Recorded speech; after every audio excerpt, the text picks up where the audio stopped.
Is all about. In fact, has Trump made a good start? No. Straight answers, no spin, and just a couple of pints. How many fingers have I ever got up? About 10. So join me for Lee Anderson's Real World every Friday at 7 p.m. only on GB News. The People's Channel, Britain's news channel.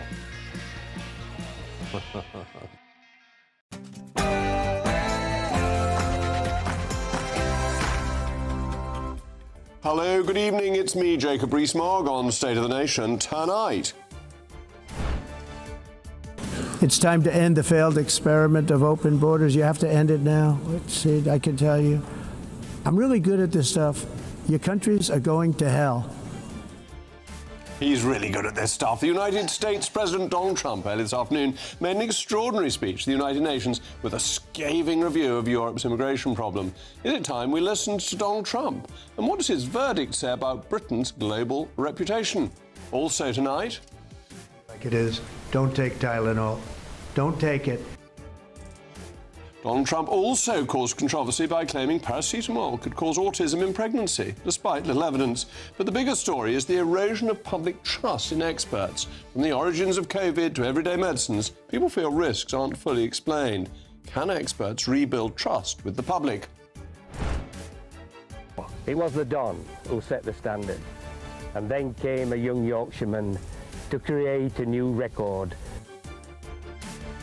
We're going to be talking about Dickie Bird with Angus Fraser later, and the Ministry of Defence is facing criticism over plans to outsource its officer recruitment, as it's warned it could damage Britain's world-class system, while the National Gallery faces a backlash for charging private schools £240 to enter its art competition when private state schools get it for free. Why are some of our finest institutions going so woke? State of the Nation starts now.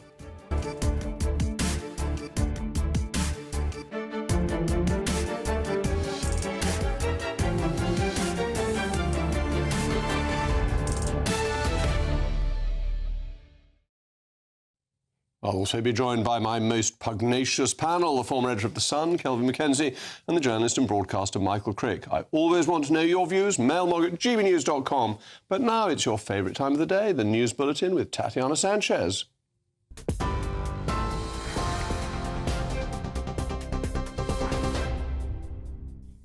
Jacob, thank you very much and good evening. The top stories. Some breaking news to start with. A 59-year-old man has been found guilty of trying to assassinate Donald Trump on a golf course in September last year.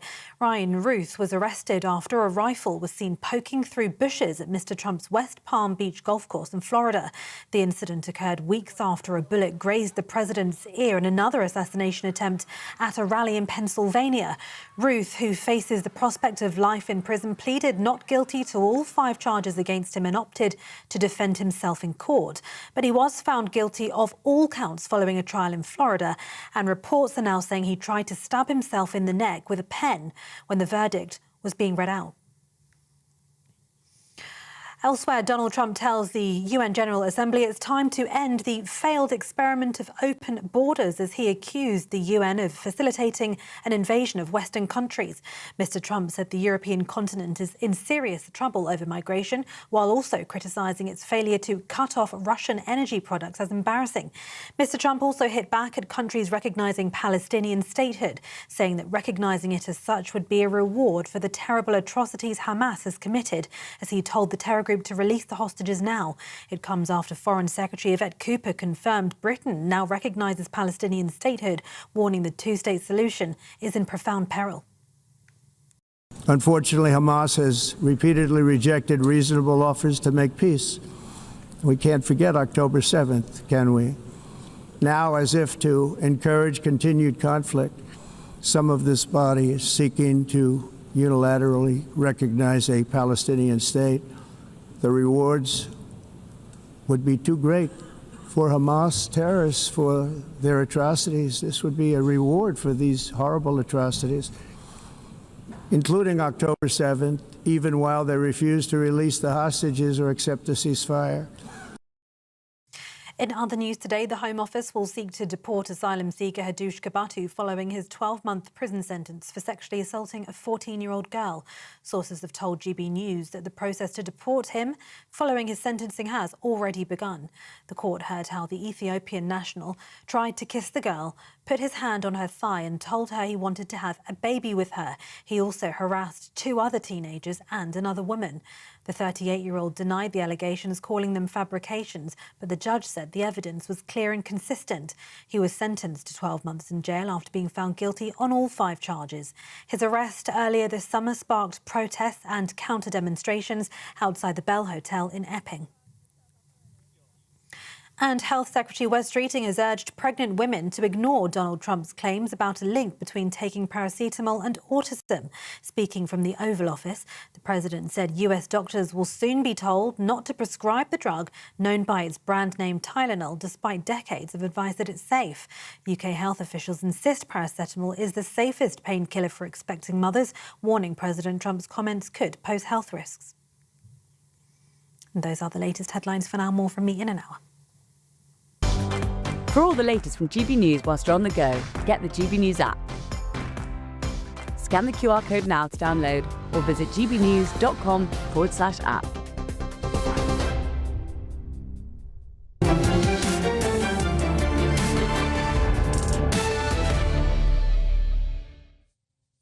Welcome back to State of the Nation. This afternoon, Donald Trump gave an amazing speech to the United Nations. The President of the United States covered everything from criticising his Democratic opponent, Sleepy Joe, to recognition of the Palestinian state, to threatening more tariffs to hostile states. But it was as President Trump gave his opinion on the state of Europe that his message really hit home. Donald Trump has long been forthright in his views on the effect of mass migration and the effect it's having on Europe. And here is what he said.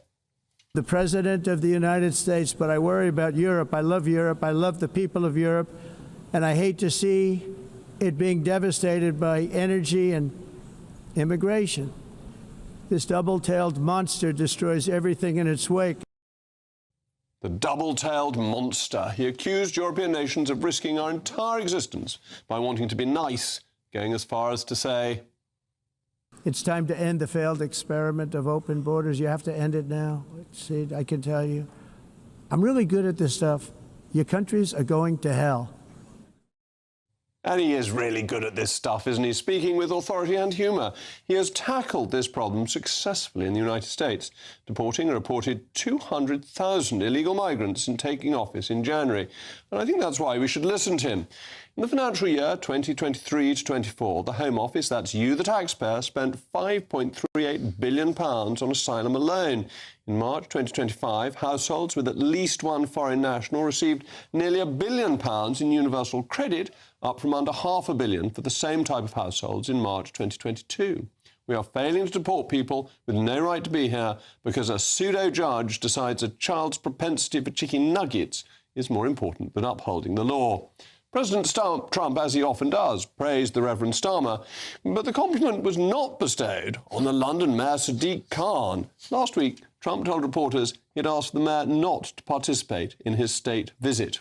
I didn't want him there. I asked that he not be there. I don't want them. I think the mayor of London, Khan, is among the worst mayors in the world, and we have some bad ones. And that was a question from our own Bev Turner. And today, he accused Mayor Khan of this. I look at London, where you have a terrible mayor, terrible mayor. And it's been so changed. Now they want to go to Sharia law. But you're in a different country. You can't do that. Well, Sir Sadiq Khan would, of course, deny any intention to allow Sharia law in London. But we must ask why the President of the United States, and an Anglophile, feels the need to stand up at the United Nations and lament the state of the United Kingdom, and especially London, in such powerful terms. No doubt he thinks Somerset's doing very well. Britain's immigration crisis is an embarrassment on the world stage, as are the foolish green policies which Trump mercilessly mocked. He teased Europe for pointlessly cutting emissions while the rest of the world pushed them up, taking jobs and manufacturing from Europe at the same time. And he criticised Starmer for making us cold and poor, for failing to maximise output in the North Sea. Migration and green policies are eroding our economic influence. It makes other nations think less of us and take us less seriously. And Trump's comments today exemplify the extent to which we are suffering on the world stage by our government's inability to tackle our problems. As always, let me know what you think. Mailmog@gbnews.com. Well, I'm joined now by a great friend of the programme, Chairman of Republicans Overseas, Greg Swenson, and my most pugnacious panel. Greg, let me come to you first. It must make the heart beat a little bit faster and the red corpuscles expand when you hear President Trump being so forthright, telling the UN it's useless, it can't even run its escalators, and his mocking. He's very amusing when he makes these speeches. Absolutely, and this started in 2015 when he first entered the political realm. President Trump is saying what a lot of people are thinking, and I would argue the majority of people are thinking. So it's provocative, it's unconventional, but he's right. And I think what he's pointed out today is something that we've been arguing for years now, perhaps in a more polite tone, but the president doesn't do that. The president he likes to throw a grenade in the room. He likes to shake it up a little bit because it works. And so good for him. And that's what I like about it, is that he's standing up for the little man against the elite. He's standing up for his voters and indeed for the man in the street in Europe, the man on the Clapham omnibus, against the people who are making a lot of money out of all this green stuff and the people who get lots of low wages from mass migration. And he's on the side of the people. Absolutely. If you look at the top two issues in the US during the election year, in Ireland, where I spent a lot of time, and here in the UK, it's cost of living, it's mass migration, or in the US specifically, in the UK, illegal migration. Those are the top two issues. And all you hear from government is, how do we get rid of disinformation or policing information and the existential crisis of climate change? Now, businesses and I imagine consumers in the UK are paying 5 times as much for energy in the US. I think I mentioned on your show last week, Jacob, the UK was energy independent 20 years ago in 2005. And this is who pays for that? It's the people who have to drive. I don't really care how much a gallon of gas or petrol costs. It's not going to change my life. But it's the people that can least afford it. When it ticks up to $100 on an orders here in the UK, it's the elite, the sort of Islington crowd or the Westminster crowd they're happy with the green policies or the net zero policies. Doesn't really affect them. Doesn't make any difference. No, and so it's really criminal to see the disconnect between what left governments, including the Conservatives a few years ago, are doing versus what the people care about. Absolutely. Well, Michael, let me bring you in because actually Trump... I'm just laughing at what Greg had to say. And what you had to say about him representing the little man. He does. How is that not true? And all his donors are some of the wealthiest people on the planet. He may represent what's in some of their mind, but he hasn't really got their interests at heart. His interests at heart are to make as much money for himself while he's in office, to exploit his office, as that very courageous Australian journalist put it to him the other day. What's his name? Something Lyons. Brilliant man. And I hope he's not persecuted by his government or the Trump government, which doesn't believe in free speech, by the way, and let's pretend it does. Let me ask Greg. So do you believe that Sadiq Khan's going to introduce Sharia law? No, but what the... Right, and do you believe in invading Canada? I can't get into... Do you believe in invading Canada? I don't get into Sadiq Khan's head. I don't what know about Canada? Do you believe in invading Canada? But he doesn't the man is nuts. But he doesn't believe in invading Canada. Well, he said he does. He wants to invade Canada and Greenland. Michael, you're falling into the trap of the po-faced lefties who don't understand when Trump is... You're not normally. when Trump is teasing people. Well, how do we know what the guide is? Because sometimes it's pretty obvious. You think, well, no, it isn't obvious. Sometimes you think he's teasing, and then it turns out to be true. Okay. As for this idea that Trump has been brilliantly successful at deporting people, and it's been a disaster in Europe, it's many, many times more difficult in Europe. Why? Because you have a sea, you have a very complicated shoreline. In the Americas, Trump is on friendly terms with most of Central and Latin America. Well, he said and if he isn't, he can bully them. He can bully them. But Europe can bully a bit if it weren't so useless. Kelvin, his speech was magnificent. But you can't bully Afghanistan into taking people back. Let's just deal with actually the facts on it. Yeah. What he said was, London has changed, so changed. And that is true. Mm-hmm. Honestly, over the last 5 years, extraordinary things have happened. The last census showed that 40-odd% of people born in London actually were born outside the UK, and 60-odd% were British but were black or brown British, right? Well, what's wrong with that? Right. So this is my point.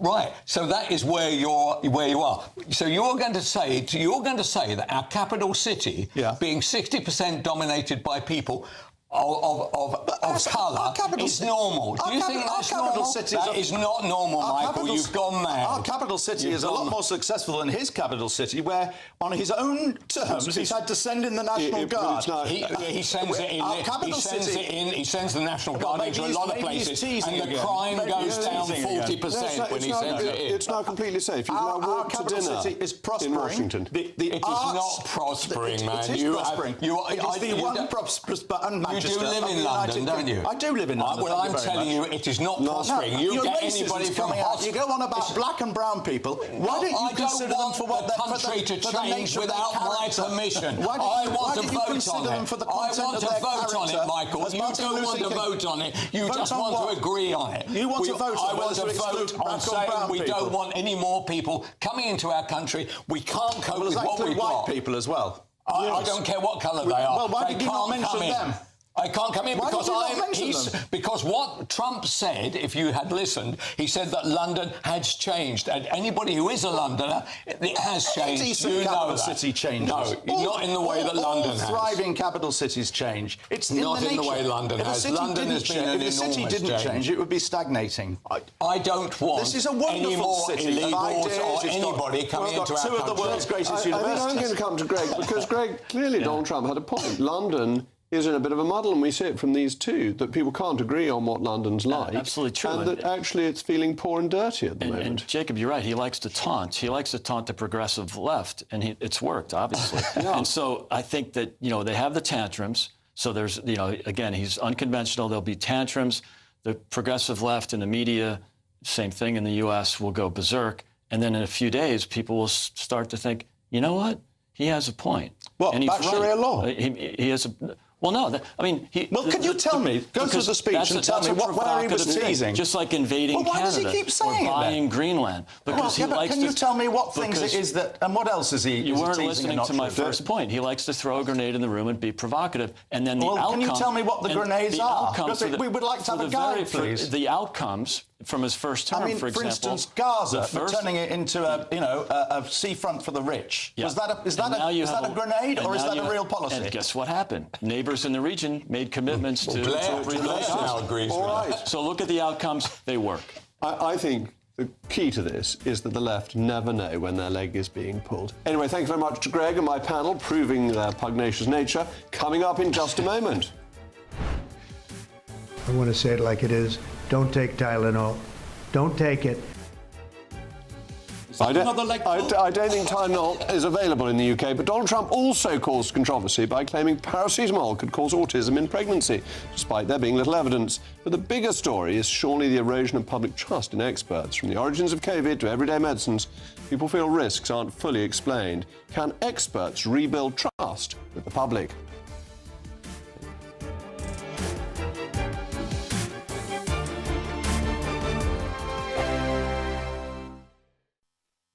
You want to know what's really going on in the corridors of power? Labour don't know what to do with you half the time, and that makes you quite lethal in the chamber. Get behind the headlines with Chopper's Political Podcast. Join me, Christopher Hope, as I sit down with the great and the good of British politics. We'll see where this ruling takes us. These are the stories shaping our nation. Chopper's Political Podcast, available now on all platforms. Listen in and stay ahead. This is GB News, Britain's news channel. What I want to talk about now, though, is a Christian street preacher who was shut down by London's Transport Police outside King's Cross Station.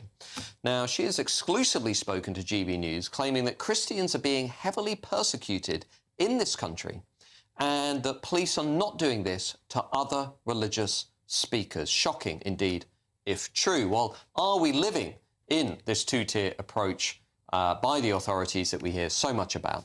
I'm delighted to say I am joined now in the studio by that street preacher herself, Monique Bailey.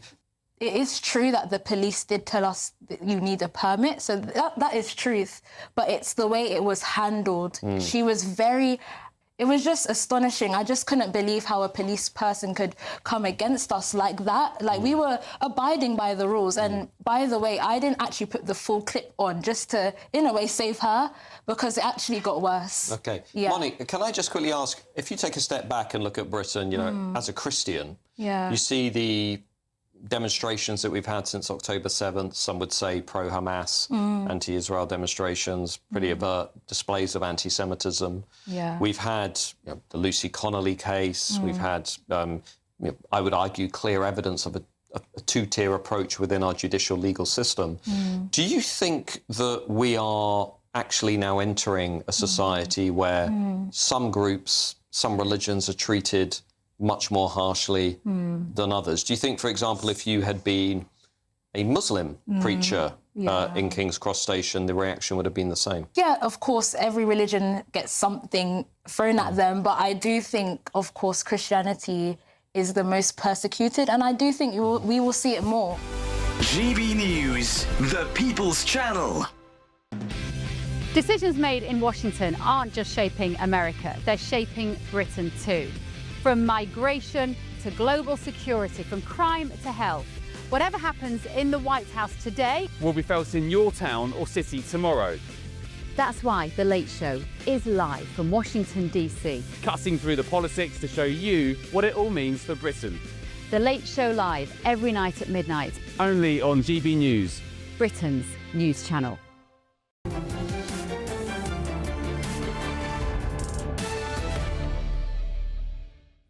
Welcome back. I'm still Jacob Rees-Mogg. We were talking about Donald Trump at the United Nations, and the mail mogs have come steaming in. Debbie says, oh dear, what a shocker of a speech, completely unpresidential in content and delivery. Whereas Pat says, I do agree with everything Mr. Trump has said. We are indeed losing our country, our ways, culture, traditions and history. Angie says, the man is no expert in articulation. However, he is absolutely correct in that the social experiment of open borders has caused mayhem and led to a deeply divided and resentful country. And Harry says, America first. Is that where the President of America looks after the interests of his citizens? What an extraordinary concept. No wonder our politicians can't comprehend. So why are there no aspirin in the jungle? Because the parrots eat them all. Boom, boom. Donald Trump has caused controversy after claiming that paracetamol could cause autism if taken during pregnancy. There's little evidence to support this. Tylenol, the most popular US brand name for paracetamol, said the science clearly shows that taking the drug does not cause autism. However, the reaction to Mr. Trump's claims belies a bigger issue. Public trust in experts is declining. From cover-ups over the origins of COVID to everyday medicines like aspirin, people feel risks haven't always been fully explained. Selective disclosure and politicisation of medicine have left many sceptical. That's why comments like this become part of a mainstream discourse. Can experts rebuild trust with the public? Well, I'm joined now by the Chief Executive of the Association of Independent Multiple Pharmacies, Dr. Leila Hanbeck, and my pugnacious panel. Leila, thank you very much for coming in. This is what really interests me, is that trust has broken down because there's been an effort to overstate the safety of medicines, and all medicines have a risk of side effects. Vaccines do, even aspirin. I would always take an aspirin rather than paracetamol for personal preference. But aspirin is, according to an Oxford study, responsible for 3,000 deaths a year in the UK. So it's not a risk-free thing to do.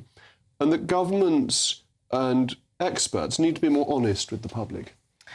Well, that's definitely true, Jacob, that medicines have, risks associated with them as well. But what we need to be doing is to go based on science and facts. And with regards to the statements around paracetamol and pregnancy, a study by Swedish University demonstrated only last year, a massive study actually, that paracetamol is not associated with autism. So I think there is an onus on politicians to, when they talk about these things, that it is absolutely based on facts. I understand that, but I helped constituents who had been affected by Primados.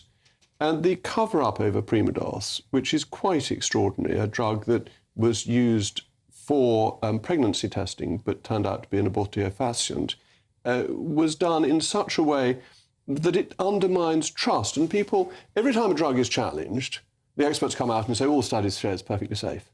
and then you discover some years later that there may be risks. And that's the thing that worries me, that the assurances are so sort of blasé. It's don't worry, it's all fine, nothing to see here. And don't you think people need to know more, that there may be, I don't know, 1 in a million risk with paracetamol? It's to allow people to understand what may happen. Well, I think as healthcare professionals and scientists, we've been quite honest that there are risks involved with medicines. They can harm as well as they can heal. However, in this situation with regards to paracetamol and pregnancy, we've got to look at facts. And this medicine has been used for many years and is, according to NHS, the safest medicines for use in pregnancy. You can just imagine a pregnant woman watching that press conference, how worried they will be if they've taken a paracetamol for headache or something, and how worried that would make them. I understand that, but when the issue of COVID coming from the laboratory in Wuhan was first raised, the WHO, the body you'd expect to be independent in investigating it, actually turned out to be an outpost of the Chinese Communist Party and dismissed these suggestions and said, nonsense, don't think about it. Whereas now most respectable opinion thinks that it did start from a leak from the laboratory and that it's this fundamental collapse in trust of experts that is so dangerous, and that bland assurances aren't good enough. The experts need to rebuild trust by perhaps being more forthright and explaining the risks more carefully. Well, absolutely. And, I'm talking from a pharmacy perspective. I'm a clinical pharmacist. And from our perspective, we are always very open and honest. If people ask us about medication, we tell them the risks involved with it as well as the good things involved with it. But we have to look at the facts that we currently have. So what is the risk of paracetamol? It's very easy to overdose on, and that's why it's in small packets. What other risks are there? The consequences for the liver if people overdose on it? Yeah, absolutely. So paracetamol, if taken outside of the recommended dose, can be very harmful and in some cases absolutely fatal.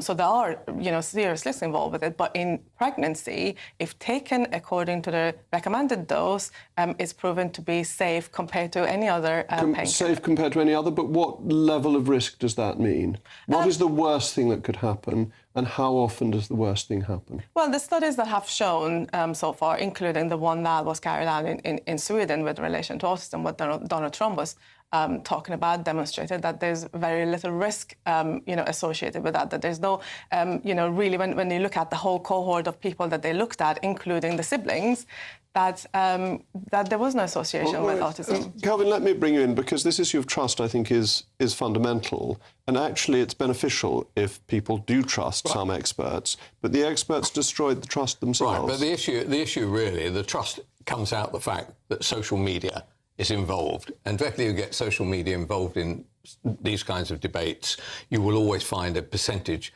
of people who are going to be naysayers about this thing. For instance, in my particular case, I decided, ludicrously as it turns out, not to have COVID jabs, OK? To have the COVID vaccine, right? What did I get? I go to Washington and I get the worst dose of COVID I've ever had, and I was flat on my back for about a week. So I actually don't buy this. However, I wouldn't like to have shares in Tylenol right now. Michael, let me give you a quick word. Well, I hope this is not a leg pull by Trump. Actually, it's serious, because there will be people who won't be taking paracetamol and Tylenol as a result of this. Correct. Won't be going to work. It'll have an economic effect. It could have an effect on people, on women giving birth. But I think actually Kelvin's right. And the one mix we've got in this debate is conspiracy theories. The social media has encouraged conspiracy theories. The more outlandish they are, the more hits they get, and all of that. And that's what I think this has led to this. But Wuhan was dismissed as a conspiracy theory, and the conspiracy theorists will come back at you and say, that's the problem. History shows every now and then the conspiracy theorists are right. OK, well, in a statement, the maker of Tylenol, Kenvue, said the science clearly shows that taking paracetamol does not cause autism. The company said, we believe independent, sound science clearly shows that taking acetaminophen does not cause autism. I assume that's paracetamol. We strongly disagree with any suggestion otherwise and are deeply concerned with the health risk this poses for expectant mothers. Well, thank you very much to Layla and to my panel. I confess I always take aspirin, which I think is much nicer, but that's a personal opinion. Anodin for preference. Coming up in a moment. It was the Don who set the standard. And then came a young Yorkshireman to create a new record. Dickie Bird, the cricket umpire, known for his humour, sharp eye and love of Yorkshire, has died aged 92. He stood, he umpired, officiated in 66 tests, 69 one-day internationals, 3 World Cup finals, and remained a passionate supporter of the game till the very end. I'll be joined by a cricketer who knew him well to reflect on his remarkable legacy.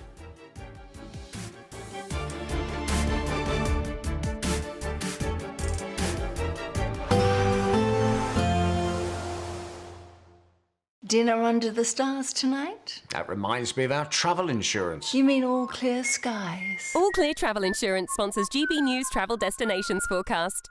Parts of Europe could see some heavy rain and some thundery downpours as we head our way into Wednesday. Mostly dry and settled across Greece, plenty of sunshine here, but through Italy, around the Adriatic coastline, also southern parts of France and Switzerland could see some heavy thundery downpours, a risk of large hail and also some strong gusty winds. Across Spain and Portugal, though, largely settled, plenty of sunshine, fairly similar across the Canary Islands too. A mostly settled end to the week with a chance of more showers heading into the weekend and temperatures in the mid-20s. All Clear Travel Insurance sponsors GBNews Travel Destinations Forecast. Hello again, very good evening to you. I'm here with your GB News weather forecast from the Met Office. You might need to turn your heating on again tonight as it is going to turn a little chilly once more with some clear skies and light winds, all due to an area of high pressure, the perfect ingredients for our temperatures to take a bit of a drop. Worth bearing in mind, we still have an occluded front across parts of the southeast, so a few showery bursts still to come here and a bit of showery rain pushing into some eastern parts overnight as well, but otherwise it is a dry picture with some lengthy clear skies. Like I said, those temperatures will be dropping. Towns and cities falling to mid to high single figures. Rural spots dipping close to or perhaps even a little bit below freezing in some places. So a touch of grass frost, even a bit of air frost perhaps, particularly across some parts of Scotland. Now, as we go through tomorrow morning, still some showers across parts of East Anglia and maybe Kent, and there may be a few other showers across southern parts through tomorrow itself, but generally dry. A band of cloud with some outbreaks of rain lingering across some central and northern parts of England. A dry start across Northern Ireland and mostly bright and fine across parts of Scotland, albeit just a little bit of cloud and a few spots of rain towards the far east and southeast. Through the day itself, that band of cloud and any rain is going to fizzle out as it gradually edges a bit further westward. So apart from 1 or 2 showers towards the south and maybe across some parts of Wales and southwest England, it is going to be a dry picture by the afternoon with some sunny breaks. Yes, clouds building through the day, but some decent sunshine on offer, and in the sunshine feeling warm enough even though temperatures are a touch below average for the time of year. Another chilly night to come as we go through tomorrow night and into Thursday, and then a fine picture through Thursday itself for most, though some blustery winds towards the northwest and also towards the southeast, and here there will be a bit more cloud and perhaps 1 or 2 showers. More fine weather on Friday, but by Saturday, well, that's when we could see a band of rain pushing its way in. Bye-bye. Hi, I'm Michelle Dewberry, and my show is your opportunity to cut through all the noise and dive in headfirst to some robust debates. Ideas clash. Situation, isn't it? Because the failure is you're deliberately avoiding my point. Nothing's held back. And if you think this is the end of it, wait for more. And we do not shy away from the difficult stuff. Sometimes I want to shake people and say, if only you understood. So join me on Jubes & Co. weeknights at 6 p.m, only on GB News, Britain's news channel. Mornings don't have to be tiresome, especially if you have the right company. Wake up to news as it happens, opinion and debate, and of course, a little bit of entertainment too. Because when the kettle's on, we're on. That's Breakfast on GB News, a show worth waking up for. Every morning from 6 a.m. Only on the People's Channel, Britain's news channel. We'll spread the news, you spread the word.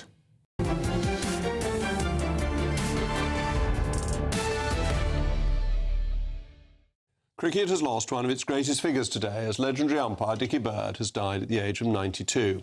A proud Yorkshireman, Dickie Bird stood in 66 tests, 69 one-day internationals and 3 World Cup finals, becoming the most famous umpire the game has ever seen. Beloved for his quirky humour and colourful run-ins with players, he was more than just an umpire, he was part of the theatre of cricket.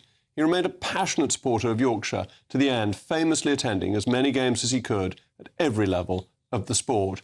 I'm very pleased to be joined now by the very distinguished former England cricketer Angus Fraser, a most distinguished fast bowler and Middlesex player. Angus, thank you very much for joining me. It's very good of a bowler to come on and give a tribute to Dickie Bird, because he was famous for not giving LBWs. You must have forgiven him. Yes, I mean, good evening, everyone. Yeah, I mean, no, he didn't give a lot. He had to be hitting the middle, I think, before he gave it out. It'd be interesting to see how many LBWs would have been reviewed when he was umpiring, but you accepted it because, I don't know, in those days, and he was umpiring before I actually became a professional cricketer, bowlers and fielders used to have a relationship with the umpires. You'd go out for a drink with them in the evening. It wasn't as hard-nosed and as sort of, I don't know, expectations of a perfect performance weren't expected as much. And, yeah, the way he conducted himself on the field, the way that he worked with you, you sort of forgave him and knew where you stood and got on with the game, really. So, and I think the respect everybody had for him was the reason why there wasn't trouble when he was sort of umpiring, to be honest, because people warmed to him. So looking at the pictures there, you never knew what he was quite going to do, and almost trouble seemed to follow him around, or incidents seemed to follow him around when he was umpiring. And cricketers teased him, didn't they? There's a story of Ian Botham giving him a mobile when mobiles were very early and not many people had them, and then getting somebody to ring it so it went off in his coat pocket. And these sorts of ways of pulling his leg, and he seemed to enjoy that and revel in a really good relationship with the players. Yeah, I think because his love of the game shone through, and he was there to sort of try to help the game be at its best. And I mean, he obviously, the nation fell in love with him. He sold millions of books, didn't he, when he retired? A very popular present. I always remember there was a story about him. I mean, because he was careful with his money, should we say this, when he was younger. And then he got quite a lot of money for buying for doing a book. Bought himself a big Jag, and couldn't fit it in the driveway of his house. So he had a bit of a shocker then. But I just remember lots of times we used to play at Headingley, Middlesex would play at Headingley. You'd finish the game, there'd be a pub up the road called the Three Horseshoes. You'd go there for a pint. There's a famous fish and chip shop called Brian's. Next door, you'd go in there for baby haddock and chips.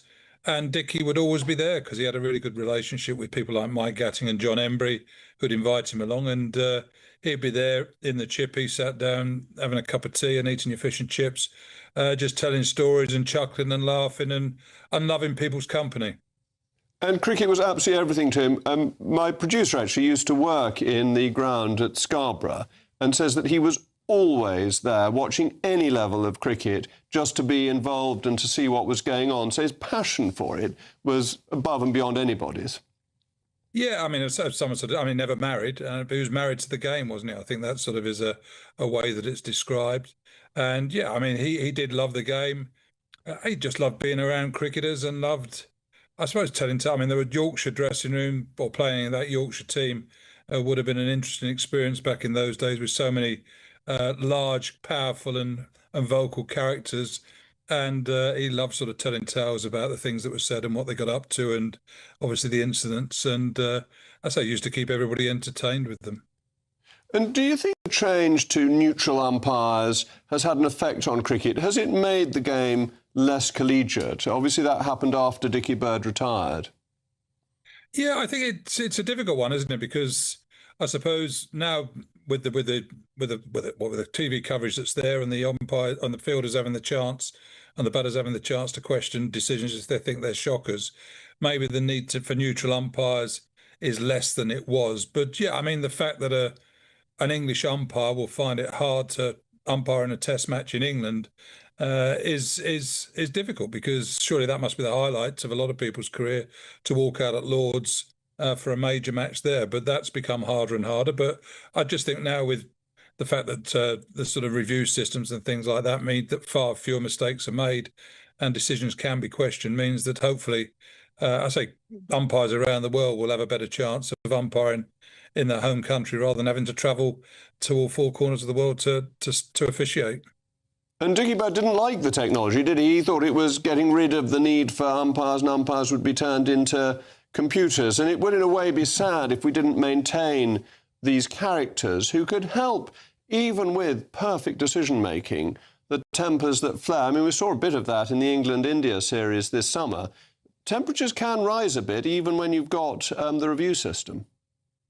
They can do, and I mean, as I said, I think a lot of the time it is the respect a player has for the umpire, and if an umpire comes in and says something and you have got that respect, or that respect is around, then a player will sort of quickly sort of quieten down. I remember, I mean, again, as a bowler, you're close to the front line, bowling no balls, and you'd be walking back and he'd say, gosh, you're getting a bit close there, get back a bit, rather than just shout out no ball and be sort of officious and stuff. And I remember once going up for a big LBW appeal and he just said, bugger off.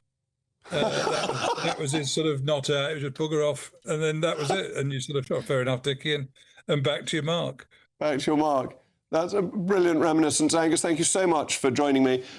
Dickie Bird was a good Methodist, so I hope he won't mind a Catholic praying for the repose of his soul. Eternal rest grant unto him, O Lord, and may perpetual light shine upon him. The Ministry of Defence is facing criticism over plans to outsource its officer recruitment, as it is warned it could damage Britain's world-class system. Meanwhile, the National Gallery faces a backlash for charging private schools £240 to enter its art competition as state schools take part for free. Why are Britain's finest institutions going so woke? At GB News, we love to hear from you, our loyal community. So drop us a line at gbnews.com/yoursay. There you can talk to each other and also to the presenters live on air. gbnews.com/yoursay, because GB News is your channel, Britain's news channel. Hi, I'm Michelle Dewberry, and my show is your opportunity to cut through all the noise and dive in headfirst to some robust debates. Ideas clash. Situation, no, Because the failure is you're deliberately avoiding my point. Nothing's held back. And if you think this is the end of it, wait for more. And we do not shy away from the difficult stuff. Sometimes I want to shake people and say, if only you understood. So join me on Dubes & Co. weeknights at 6 p.m, only on GB News, Britain's news channel. From the school run to the home run, watch a new show for all of Britain. So he can say whatever he wants. A straight-talking show where all voices are heard. And, you know, when are we going to stop talking about smashing the gangs and actually do it? With the stories that matter from every part of our country. There's a bit of a crash landing there for your Chancellor. Bold, fearless and standing up for you. That's me, Martin Daubney, 3 p.m. till 6 p.m, weekdays, here only on GB News. The People's Channel, Britain's news channel. Westminster's full of talk, but out here, it's the real world. Am I allowed to talk now? No, that's it. This is where it matters, real people and real lives. That's what politics is all about. In fact, has Trump made a good start? No. Straight answers, no spin, and just a couple of pints. How many fingers have I ever got up? About 10. So join me for Lee Anderson's Real World every Friday at 7 p.m, only on GB News. The People's Channel, Britain's news channel. You want to know what's really going on in the corridors of power? Labour don't know what to do with you half the time, and that makes you quite lethal in the chamber. Get behind the headlines with Chopper's Political Podcast. Join me, Christopher Hope, as I sit down with the great and the good of British politics. We'll see where this ruling takes us. These are the stories shaping our nation. Chopper's Political Podcast, available now on all platforms. Listen in and stay ahead. Join me, Nana Akwe, for an informative, interactive news programme with a difference. It's fun. No, he didn't say that, Dave. I'm so surprised. I think there's an element of truth to that. Join me from 3 p.m. every weekend, only on GB News, Britain's news channel. In the GB Newsroom, we bring you the news as it happens. With our team of dedicated journalists across the UK, we're ready to keep you up to date with what's happening every half an hour, every single day. Bulletins here on GB News, the People's Channel, Britain's news channel.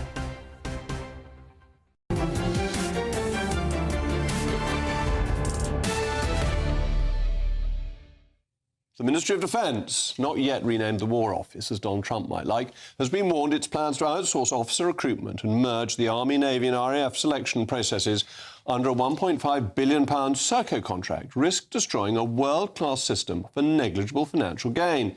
Each service has its own leadership needs, but under a merged scheme, poorer leadership, wasted training and higher staff losses are being raised as concerns by experts. So let's get a word from my panel. Kelvin, Sandhurst and the officer recruitment process has been extremely successful. And brings in people from all over the world to go through that college. And is copied by the private sector. I think it's a 3-day process. It's thought it'll go down to a 1-day process. It's been working roughly since 1942, tweaked since. Isn't it a really odd thing for a government to change to save peanuts? Well, I don't view 1.5 billion as peanuts. I don't know. No, that's the concept. I know. Sorry, the saving is peanuts. The savings will be peanuts. Yes, OK. Look, I didn't know it was broke. And if things aren't broke, you normally don't try and fix them. So I'm puzzled as to why they think this is a good idea. I can only believe that they also think in that scheme that they have currently, you can get on quite easily by being related to somebody or being mates to somebody, that there is some aspect of our leadership which is being denied because we haven't got independent scrutiny on it. While we're doing that, why don't we just abandon that form? And why don't we go over to the Israeli form and simply promote people always from the bottom up? Michael, always promote people from the bottom up, get rid of the whole thing? Well, I'm afraid viewers will be disappointed to hear that I agree with Kelvin on this. It seems to me that the best judges of whether somebody's suitable to be an army officer are the, existing officers, retired officers, people who've seen it. I mean, this idea you have to outsource, I hate the phrase, but I can't think of a better one, everything all the time. It can lead to some terrible disasters, and some of them have been Sercos, you'll remember. I know, OK, it's a while ago now. They had to pay back the money, huge sums of money, for messing up the tagging of prisoners and jails and all of that. Now, things have improved a bit in Serco under Rupert Soames, but and he's now moved on to the CBI. But you have to, you only have to read Private Eye to see that you are still involved in quite a few cock-ups. And I'm very pro the private sector as a general rule, but actually there are some things that need to be done by the organisation that is responsible. And as long as the Army, the Navy and the Air Force have separate identities, doesn't it make sense for them to recruit their officers separately? Well, exactly. And, they are the best judge. I mean, what are they looking for? Judges of character, suitability, all of that. The only thing I don't understand is what was the explanation for doing this? Yes. Why did they say this is not working, or we can save a tremendous amount of money, or whatever? I haven't seen an explanation for that. They're expecting to save a few £1 million a year. Right, well... out of a £60 billion budget. The harm they're at it, they could scrap the Labour government then on that basis. They could save billions. It's also the most important thing they do, isn't it? Because these services depend on the people. Yeah. And if you don't get good people, the whole thing falls over. Each talent... The Army, the Navy and the Air Force are not similar. Nobody could say to me, oh, well, he makes a very good major there. Oh, it'll be a good flying officer over there. So I think it's mad. And what we need to do is have somebody who made the decision, for instance. Was it a junior minister, a senior minister? Was it somebody in the Treasury? Who made the decision? Who made the decision? Yeah, they should come forward and they should come on this show and they should explain why it's a good idea. Well, we're lucky to have a statement from the Ministry of Defence, notoriously bad at procurement though it is. It says... The new Armed Forces Recruitment Service will not compromise the quality of candidates' training and selection. The AFRS will draw on the lessons learned from current recruiting operations and industry best practice. And we will continue to attract top talent, no doubt top brass as well, from the broadest diversity of thought, skills and background, ensuring the defence workforce meets current and future security threats. God save the King. They didn't say God save the King. They ought to, really. I think they should end their messages in that way in future. The National Gallery is facing criticism after introducing a really stingy, stinging £240 entrance fee for private schools in its art competition, while state schools enter for free and receive a £50 grant for materials. Is this discrimination, class warfare, or just a case of from each according to his ability or his parents' pocket? Let's get a word from the panel. Michael, this is just mean-minded. Don't you want people to go to... art galleries, the story schools? Is not what it appears to be. I mean, it's amazing how often your producers send us stories and they're from the Daily Telegraph. And I thought on this case I'd make a phone call to the National Gallery and find out what the real story is. It's this. Up until about 3 years ago, they charged all schools the same amount. I think it was £100 then. And they got lots of entrants from private schools, and state schools they got hardly any entrants from. because state schools basically said they couldn't afford it. They've got under huge financial constraints. And it's per school, by the way, the fee. And so what then happened was that the National Gallery found a benefactor, and the benefactor said that they would pay for state schools to enter. And so state schools no longer had to pay, and the benefactor paid on their behalf, which I think is a jolly good thing. Did they ask the benefactor for all schools? Sorry? Did they ask the benefactor for all schools? I don't know, but it seems to me a good idea, because, hang on, let me finish. To £240? Surely you want the widest pool of talent here, and it isn't really an art competition. It's all about that new word, oracy, which actually you would believe in and I believe in, because it's all about public expression. And what they have to do is they have to speak for 10 minutes describing a work of art, and they have all sorts of heats within the school, and then they go to a national competition. Now, if this gets a lot more entrants from state schools, I think it's a jolly good thing. Yeah, but they should extend the freedom to private schools. Let's not let the National Gallery off the hook. They don't allow work experience kids from private schools. They only allow them from state schools. So there's an attitude in there. And it does make me laugh, because the director of the National Gallery, went to Dulwich College, and that, because of the Labour Party, now charges $64,000 a year. So he's obviously feels a bit challenged about his own background, and therefore we should try and be horrible towards private schools. My point about this is different. Actually, the way that they're pursued now, private school kids, honestly, it'll toughen them right up. And can I tell you what's going to happen? They will end up having more jobs, better jobs, because they'll be used about fighting. So in a funny way, actually, the fact that everybody is now saying, oh, if you're skint, actually, here's the money, right? And if you come from a middle-class family, you can sit over there on your own. Actually, they'll toughen them right up, and they're going to do very well in life. So funnily enough, all this pursuit by the Labour Party and the left against them actually will do them a lot of good. I think your viewers should know that that Kelvin went to Dulwich School, College's rival school. I went to Dulwich and it was paid for. Rivalry between them. It was paid for not by my parents. It was paid for by Southwark Council. Right. A load of leftists, and they have to sit there gnashing their teeth every day they see me on here. Unfortunately, I went to a school that doesn't have any rivals. But also, in your day, actually, what school you went to Manchester Grammar, though, I did, yeah. But the £240 fee is fine for big public schools. But actually, for smaller private schools, they're not making a lot of money. They're closing down. It does seem mean on the margins not to include them. Yeah. And the National Gallery's just got hundreds of millions of pounds, biggest donations ever. It gets tons of money from the taxpayer. 30 million from the taxpayer. You may have a point there, Jacob, but my view is that the more we can do to encourage as many people as possible to enter this competition, the better it is, not just for the arts, but for public expression. I'm all in favour of encouraging people. I'm all in favour of people going and being encouraged to enter, but this is discouraging private schools. It's put it up from £100 for them. They're being discriminated against, let's be honest. So it just seems to me unreasonable, and the National Gallery's got squid loads of money, so it could be a new thing. The only reason they got squid loads of money is because the people watching the show right now are actually their taxes are going. 30 million a year goes from. All right, so we can defund the National Gallery if it's going to be so mean. But a spokesman, they were so lucky, a spokesman for the National Gallery said, well, what was that monstrous carbuncle on the face of an old friend? They don't always get it right at the National Gallery. The fee structure of participation, which is charged per school, not per pupil, is designed to ensure as broad a range of young people, in brackets other than people from private schools, as possible can take part in the programme. The National Gallery continues to be committed to opening opportunities to all children and young people, regardless of background. Well, if that's true, and this is such guff from these dreadful people, if it's regardless of background, why aren't they giving it to the private schools? I do dislike these dishonest PR statements that we get from some people when we go to them. Anyway, that's all from me. Up next, it's Alex Armstrong standing in for Patrick Christys. Alex, I hear we're going to be talking about Somerset cricketers' experience of Dickie Bird for the whole of your programme tonight.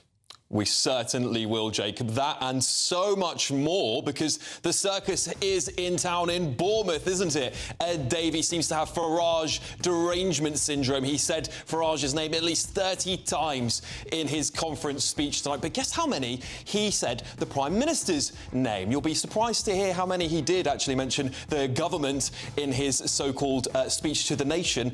We're also going to be talking about that illegal migrant who is now banged up for 12 months. And he was the one who sparked this mass outpouring on the streets fighting against illegal migrant hotels. We'll be digging into all of that and so much more. Monty Python star is coming on the show to talk about sexualisation on TV. Stay tuned.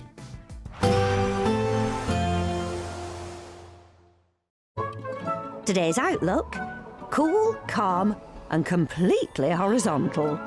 Boxed Aircon sponsors the weather on GB News. Hello again, very good evening to you. I'm here with your GB News weather forecast from the Met Office. You might need to turn your heating on again tonight, as it is going to turn a little chilly once more, with some clear skies and light winds, all due to an area of high pressure, the perfect ingredients for our temperatures to take a bit of a drop. Worth bearing in mind, we still have an occluded front across parts of the southeast, so a few showery bursts still to come here, and a bit of showery rain pushing into some eastern parts overnight as well. But otherwise, it is a dry picture with some lengthy clear skies. Like I said, those temperatures will be dropping. Towns and cities falling to mid to high single figures. Rural